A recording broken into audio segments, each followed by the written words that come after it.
Então, continuando nosso vídeo aqui sobre a aula de pesquisa e desenvolvimento de formulações cosméticas, o que acontece quando todas essas matérias-primas que eu fiz análises físico-químicas passam no teste de qualidade?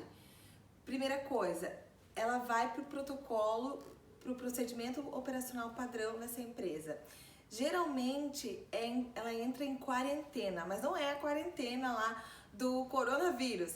Ela fica de 30 a 40 dias parada dentro da empresa para depois repetir os mesmos testes físico-químicos de características organolépticas, solubilidade, pH, etc. Ponto de fusão. E daí só depois essa matéria-prima vai para a linha de produção de um cosmético. Aqui alguns testes sendo exemplificados em fotos. Então aqui as características organolépticas, que seriam aparência, cor, odor. Aqui uma análise de pH no pHmetro após ser feita a solubilidade da amostra. Se coloca nesse aparelho que a gente vai fazer uma aula prática assim e mede o pH da amostra.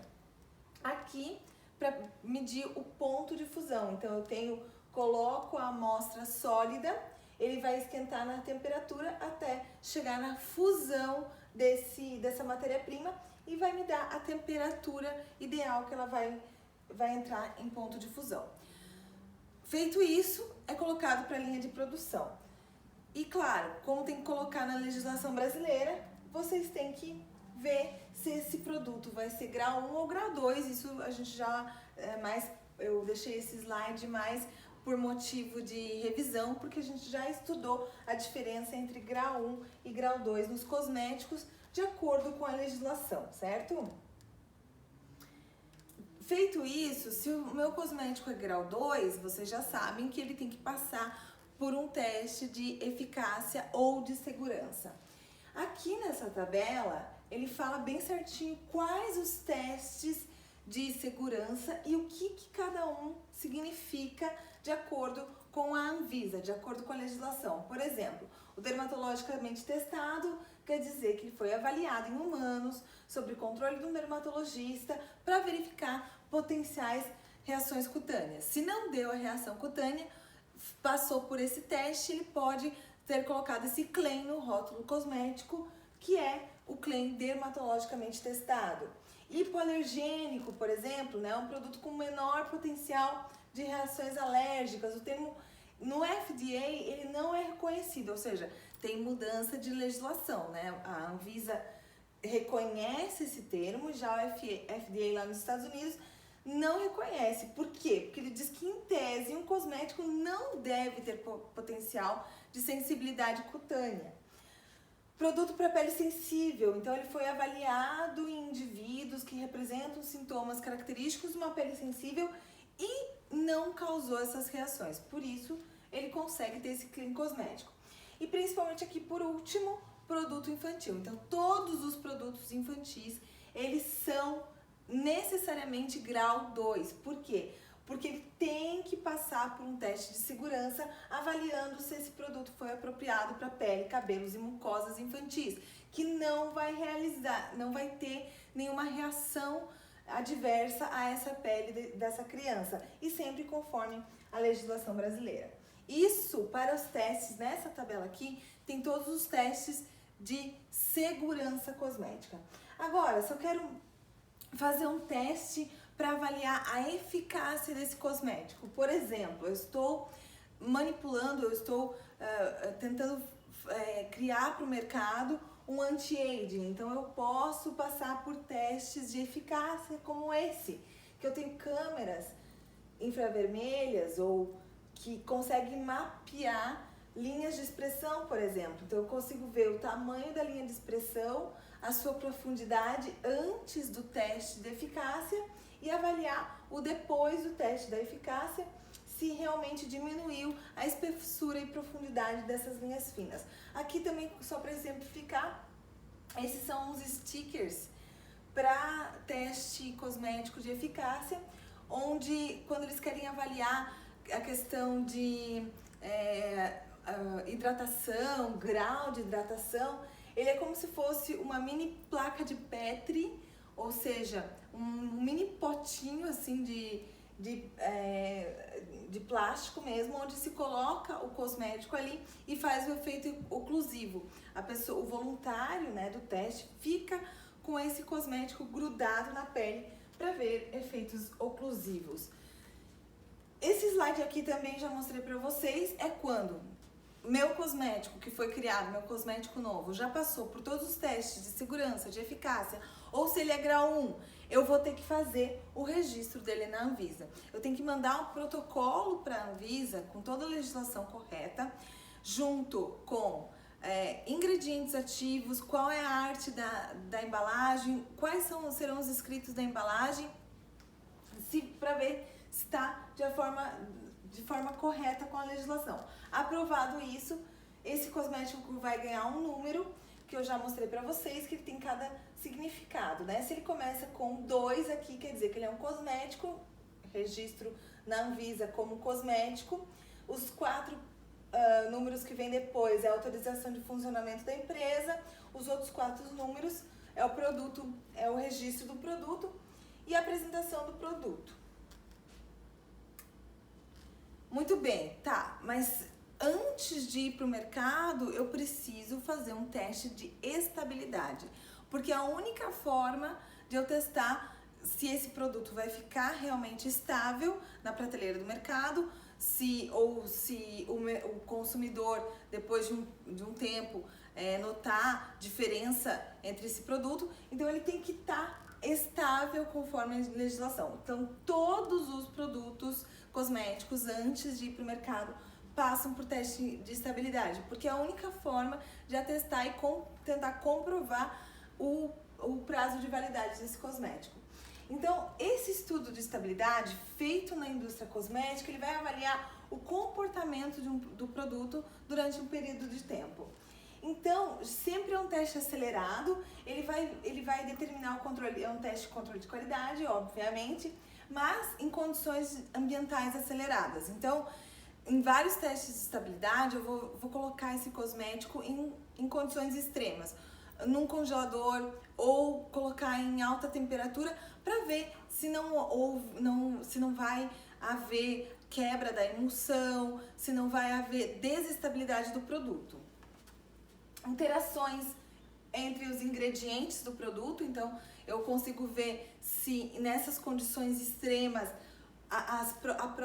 os próprios ingredientes do produto não interagem e não acabam dando desestabilidade ao produto.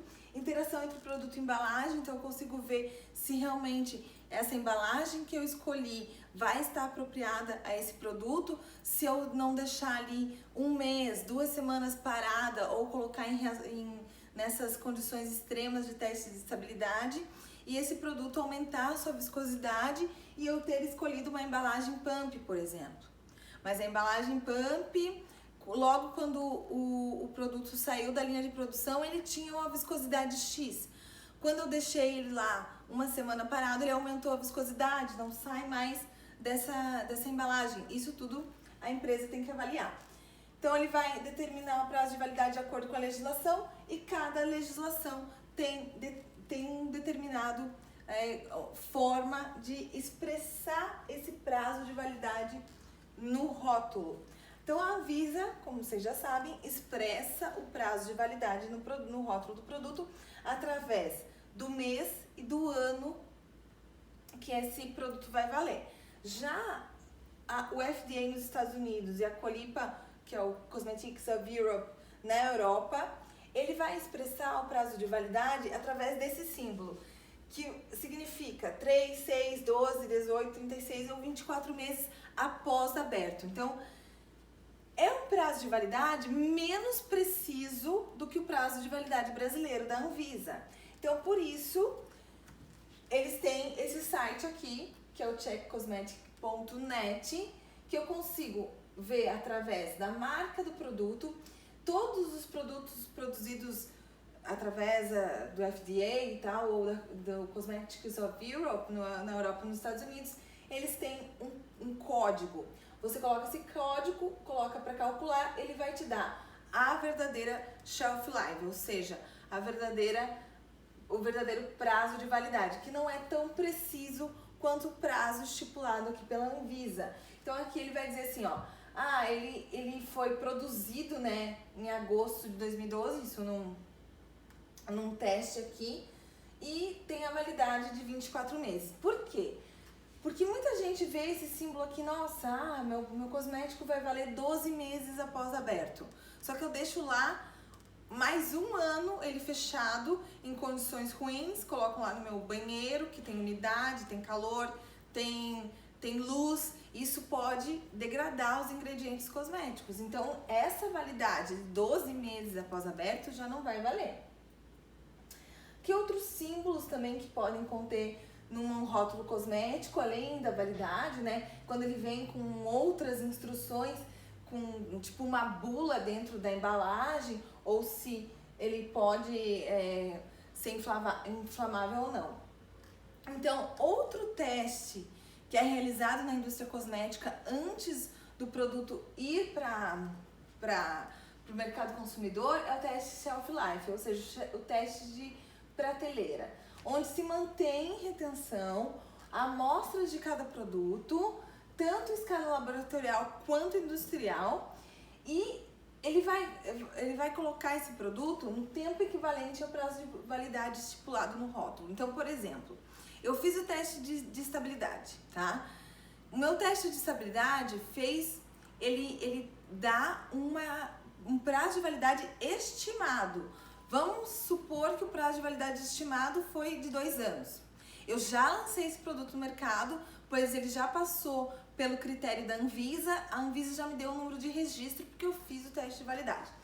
O teste de shelf life é feito como protocolo nas empresas para quê? Para segurar demais um teste, para segurar esse tempo de validade, se realmente ele vai valer os 2 anos que eu consegui no meu teste de estabilidade, certo? Então ele vai, na empresa, na indústria, eles têm, por exemplo, uma biblioteca, como se fosse uma biblioteca, com uma amostra ou algumas amostras de cada lote produzido, tanto em escala laboratorial, tanto em escala piloto, quanto na escala industrial. E se retém nessa biblioteca até o prazo de validade. Então, assim, isso serve para acompanhamento do comportamento do e também é uma forma da empresa se precaver quanto a adversidades desse produto no mercado. Por exemplo, foi esse produto no mercado, para o mercado consumidor, alguém comprou o produto e deu alergia, certo? Ele vai fazer um recall para a empresa, ele vai ligar para o saque e você pode pegar essa amostra que eu tenho retida desse mesmo lote e ver se ele tem um potencial alergênico ou se foi mau uso do consumidor. Então é uma forma também da empresa se precaver a certas adversidades que podem acontecer. Ou, comprei lá um produto que o prazo de validade era de 2 anos, só que apresentou fungou. Isso não pode acontecer também, né? Por quê? Porque o conservante, ele tem que conservar a fórmula durante todo o prazo de validade. Fungou? Então, a empresa vai ver se realmente esse lote tinha esse tipo de fungo ou se o meu conservante não era eficaz para esse tipo de fungo ou se foi mau uso perante ao consumidor. Então, essas amostras servem para eventuais análises ou testes, como eu falei. Outro teste que acontece na indústria cosmética são os testes microbiológicos, que são esses testes aqui servem para avaliar a eficácia dos conservantes da fórmula. Então, assim, eu coloco uma carga de conservantes na minha fórmula quando eu vou criar esse cosmético, só que eu tenho que bater mesmo se essa quantidade certa e se esses meus conservantes que eu coloquei na fórmula, eles vão ser eficazes. Então, como que é feito? Eu pego uma amostra desse cosmético, introduzo fungos e bactérias, ou seja, contamino essa amostra para ver se essa carga de conservantes vai ser realmente eficaz ou não. E daí é feita a contagem microbiológica de colônias de bactérias ou de leveduras, de fungos, nessa amostra que foi contaminada. Se tiver dentro da legislação, com o tanto de que foi preconizado pela Anvisa, o tanto de fungos e bactérias que podem ter num cosmético, essa amostra vai ser liberada, né? Quer dizer que essa carga de conservantes que eu coloquei no meu cosmético está correta. Hoje em dia tem uma onda, uma tendência do mercado consumidor de evitar certos conservantes que são sintéticos em formulação cosmética. Isso está sendo um desafio para os formuladores, porque o mercado consumidor está exigindo isso, só que ao mesmo tempo eu tenho que ter uma estabilidade cosmética, esse cosmético tem que ter um bom prazo de validade e ser estável, mas ao mesmo tempo não ter esses conservantes sintéticos, eles vão mais para o conservante natural, o que é um desafio para os formuladores. E aqui, nesse último slide, eu coloquei alguns cuidados com os produtos de beleza, os cuidados que o consumidor deve ter. Então não adianta o formulador fazer lá a melhor fórmula do mundo se o consumidor fazer mau uso desse cosmético. Então, por exemplo, se o teu produto mudou de cor, separou camadas, né? Quebrou a emulsão, está com cheiro diferente, jogue fora, mesmo se ele estiver dentro do prazo de validade. Quer dizer que você fez algum procedimento ou colocou a mão suja, ou se é um gloss que mudou de cheiro, cor, odor, ele não está mais dentro do prazo de validade. Mantém o local seco, fresco, protegido da luz solar. Então, dentro de um armário, do closet, dentro do banheiro, não é um lugar muito adequado porque tem muita umidade. Isso pode apresentar instabilidade cosmética. Então, verifique se 2 cosméticos usados ao mesmo tempo não pode correr risco de efeitos indesejados, ou seja, ter uma interação cosmética inadequada. Um exemplo muito comum disso, de interação cosmética e que dá alteração de fórmula quando eu uso 2 cosméticos de forma concomitante, são os sprays em aerosol, tipo desodorante, e cremes hidratantes. Ele craquela na hora de passar. Não adicione água a produtos ressecados. Então tem muita blogueirinha aí falando: secou o rímel, coloca soro fisiológico. Não pode, tá? Vai estragar totalmente a fórmula do cosmético. Use uma mini espátula, uma haste flexível ou até aquelas hastes de algodão para não contaminar o restante do pote. Então, se eu tenho um potinho, né?